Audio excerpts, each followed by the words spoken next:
Olá, meus amigos e minhas amigas, eu sou o professor Vinícius e esse é o canal Meio Milhão Nunca Mais. Este é o episódio 5º da primeira temporada da série Nunca Esqueceremos. A série Nunca Esqueceremos tem o objetivo de rememorar as 434 vítimas do regime militar, um regime nefasto que não pode voltar a acontecer na história do Brasil e que esteve presente entre os anos de 1964 e 1985. No episódio de hoje, nós traremos as circunstâncias da morte de João de Carvalho Barros. Mas antes de nós falarmos das circunstâncias da morte de João de Carvalho Barros, eu vou pedir para vocês se inscrever no canal se não forem inscritos, compartilhar esse vídeo com os colegas, para que a nossa mensagem possa chegar cada vez mais longe. No vídeo de hoje, nós vamos perceber que num regime de exceção, você não precisa fazer absolutamente nada para ser considerado inimigo do Estado. Basta você não seguir as regras, as ordens, da forma com que uma elite conservadora ou uma elite reacionária mande você seguir. Hoje nós vamos falar de João de Carvalho Barros. João de Carvalho Barros, nascido em 1908 na cidade de São Borja, migrado para a capital do estado de Minas Gerais, Belo Horizonte. Ele era um pastor evangélico, casado, pai de 7 filhos e ainda assim considerado inimigo do Estado.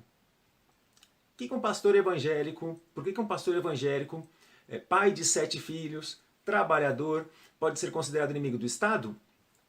Ele tinha um ativismo social. Para uma elite reacionária, para uma elite que apoia uma ditadura militar, isso já basta para que você seja considerado inimigo do Estado. As circunstâncias da morte de João Carvalho Barros são um tanto estranhas e nós vamos então analisar aqui neste vídeo. Bom, como eu falei, João de Carvalho Barros, ele era um pastor evangélico, um militante social filiado ao Partido Trabalhista Brasileiro, ao PTB. O PTB era o partido do então presidente deposto, o João Goulart. Além de ser filiado ao PTB e além de exercer a sua atuação como pastor evangélico, o João de Carvalho Barros, ele tinha um comportamento, né, uma personalidade um tanto quanto temperamental no que dizia respeito às injustiças sociais.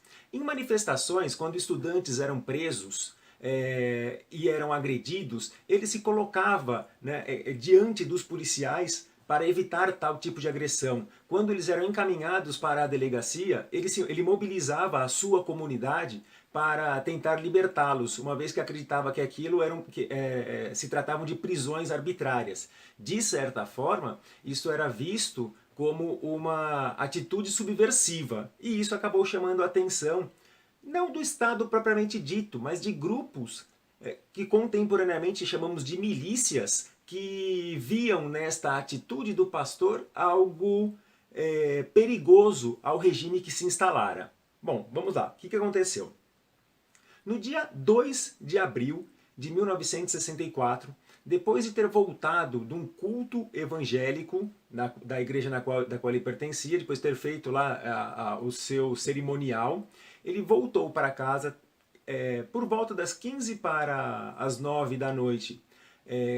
Quando ele já se preparava para dormir, um grupo de pessoas vestidas de terno, um grupo de aproximadamente 20 pessoas vestidas de terno, invadiu sua casa, começou a revirar a casa, começou a agredir os seus familiares, os seus filhos,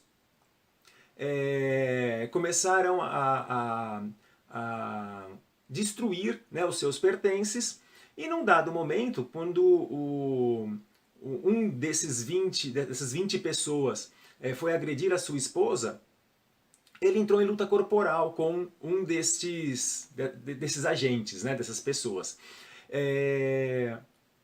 Durante este conflito, os vizinhos eles escutaram tiros no local. Após uma rajada de tiros, né, não se sabe exatamente quantos, os registros não mostram exatamente quantos tiros, o saldo, essas pessoas saíram tranquilamente em seus carros, né, e saíram e sumiram, né, não se teve notícias de quem eram essas pessoas. O saldo foi o João de Carvalho Barros, que foi morto no local, a sua filha Catarina, que foi gravemente ferida, e a sua esposa, que levou um tiro de raspão no pé.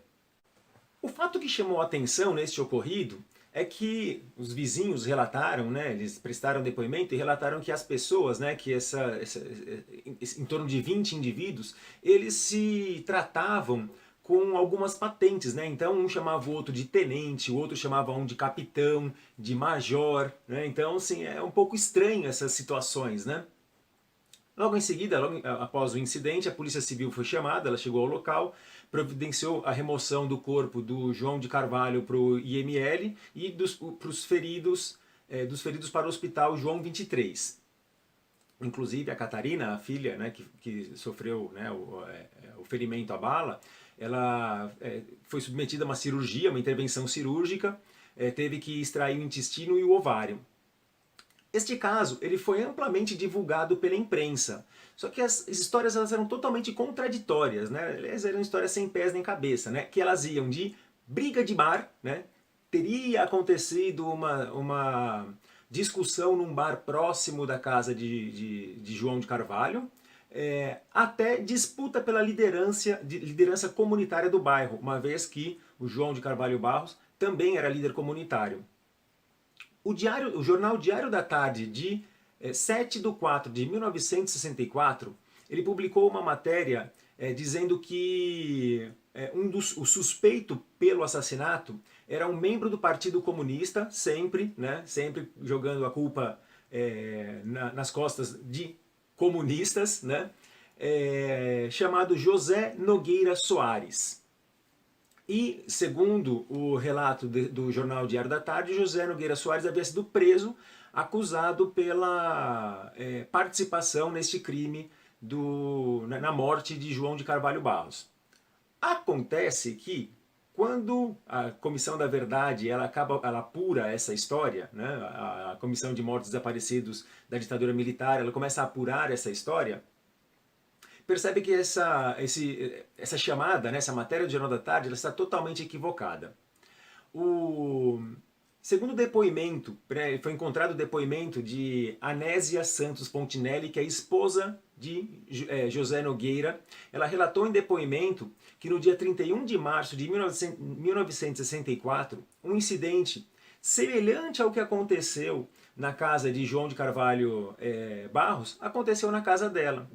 Aproximadamente 20 homens invadiram a sua residência no mesmo bairro de João de Carvalho Barros, que é o bairro de Arão Reis, em Belo Horizonte.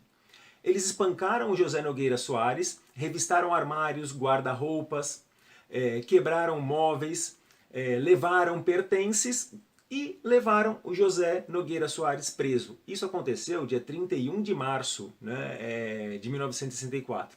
O crime contra João de Carvalho Barros aconteceu no dia 2 de abril de 1964, enquanto José Nogueira Soares encontrava-se preso. Então, não teria hipótese em hipótese alguma, José Nogueira Soares poderia ser autor ou mandante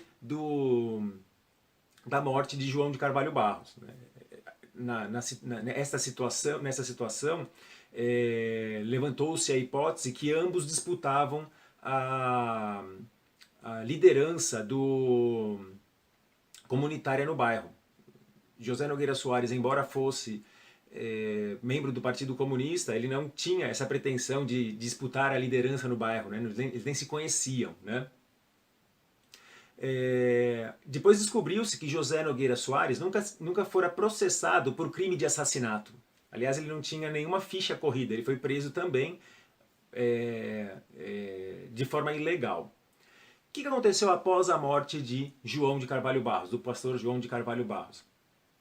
Alguns deputados ligados ao PTB, como Hernani Maia, eles tentaram entrar em contato com a primeira-dama e com o governador de Minas Gerais, Magalhães Pinto, uma vez que a primeira-dama também era evangélica, para tentar agilizar as investigações, né? Contudo, Magalhães Pinto alegou que não tinha efetivo suficiente, que não tinha como pressionar a polícia, porque a polícia já estava trabalhando muito, né? Eram dias após, era 2 dias, um dia praticamente após o golpe militar, né? Então estava havendo muitas turbulências na rua. Eu sei que o caso acabou sendo arquivado, ninguém nunca foi preso, ninguém nunca foi acusado de nada, né? E o caso aí de João de Carvalho Barros, ele acabou ficando impune por todo o período que estendeu a ditadura militar. Ele foi um caso que acabou sendo esquecido, ele voltou à tona após a instituição da Comissão Nacional da Verdade. Por isso que nós trazemos este vídeo aqui. Esses são casos que não podem ser esquecidos, uma vez que nós estamos vendo movimentos semelhantes acontecerem contemporaneamente, né? Apesar de não se poder dizer que os responsáveis pela morte de João de Carvalho Barros eram agentes do Estado, existem fortes indícios que eles agiam, que essas pessoas que invadiram a casa de João de Carvalho Barros, elas agiam pelo menos de maneira com um alinhamento ideológico a João de Carvalho Barros. Eu faço uma analogia com as milícias atuais, né? Se o governo ele apoia a existência de milícias, essas milícias então, direta ou indiretamente, estão agindo a partir de uma orientação, embora não a partir de um mando, do Estado, né? Então, assim, sabe-se que existiam essas milícias, né, esses grupos paramilitares em Minas Gerais. Um deles é um grupo chamado Novos Inconfidentes. E sabe-se hoje que esses grupos faziam parte esses grupos, né, grupos de terror, vamos colocar assim, né, verdadeiras milícias mesmo, elas tinham o objetivo de caça aos comunistas, né? Entende-se por comunistas todos aqueles que tinham uma atividade social, né? Não necessariamente aqueles que pertenciam ao Partido Comunista, mas, por exemplo, João de Carvalho Barros, ele era uma pessoa ligada ao PTB, mas por ter um ativismo social, era considerado um inimigo do Estado. Então sabe-se que essas milícias existiam e que elas atuavam, né? E eu acredito, né, opinião pessoal agora, eu acredito que João de Carvalho Barros havia sido assassinado sob ordens desta milícia. Pode ser que o Estado não tenha estado presente neste assassinato, mas que ele possibilitou a existência de todas essas conjunturas, eu acredito que isso é inegável. João de Carvalho Barros, 55 anos, pastor evangélico, pai de 7 filhos, morto em decorrência do regime militar. Não podemos esquecer. Nós nunca esqueceremos. Eu sou o professor Vinícius, muito obrigado por assistir esse vídeo até o final. Semana que vem estamos aqui novamente e até lá. Tchau!